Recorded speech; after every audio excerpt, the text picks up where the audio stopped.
दिल्ली में सत्ता के 3 पावर सेंटर हैं, केंद्र सरकार, दिल्ली सरकार और एमसीडी।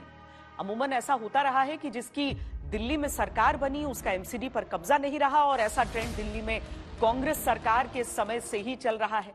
आम आदमी पार्टी ने 2022 में एमसीडी भी जीत ली, तो अब विधानसभा चुनावों में सत्ता से बाहर हो गई।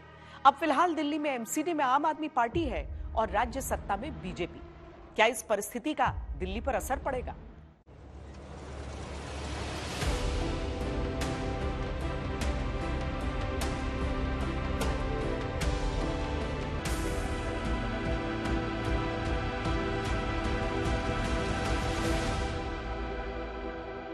एमसीडी में शासन का सीधा अर्थ जवाबदेही माना जाता है। कूड़ा, सीवर, सफाई, कॉलोनियों की हालत जैसे तमाम जरूरी काम एमसीडी के दायरे में आते हैं। यानी इन मुद्दों की जवाबदेही एमसीडी की होती है।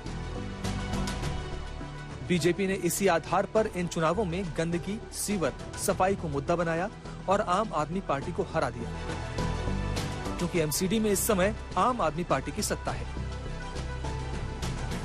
जब तक एमसीडी में आम आदमी पार्टी नहीं जीती थी, वो केंद्र के इशारे पर काम न करने देने के आरोप एलजी पर मढ़ा करती थी। लेकिन अब बीजेपी केंद्र और दिल्ली दोनों में है, लेकिन एमसीडी में नहीं।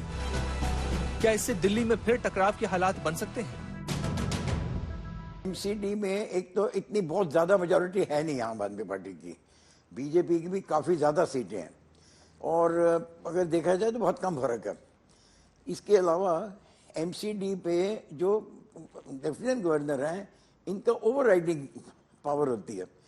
पहले भी इन्होंने काफी जिस तरह नॉमिनेशन वगैरह करनी थी तो एलजी ने इनको ओवररूल किया था दिल्ली गवर्नमेंट को। अब कम से कम ओवररूल नहीं करना पड़ेगा।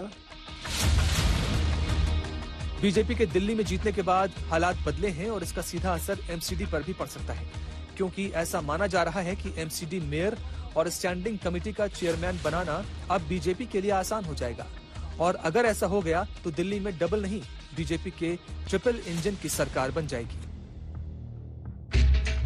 बीजेपी की दिल्ली में ट्रिपल इंजन सरकार दौड़ने का सारा खेल आंकड़ों में छुपा है, और दिल्ली जीत के बाद आंकड़े बीजेपी के पक्ष में होते दिख रहे हैं। दरअसल एमसीडी में पार्षदों की कुल संख्या 250 है।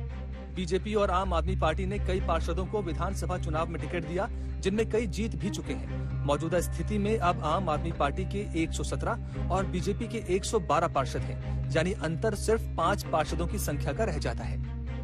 अब नई विधानसभा का गठन होना है और दिल्ली विधानसभा को नया विधानसभा अध्यक्ष भी मिलना है।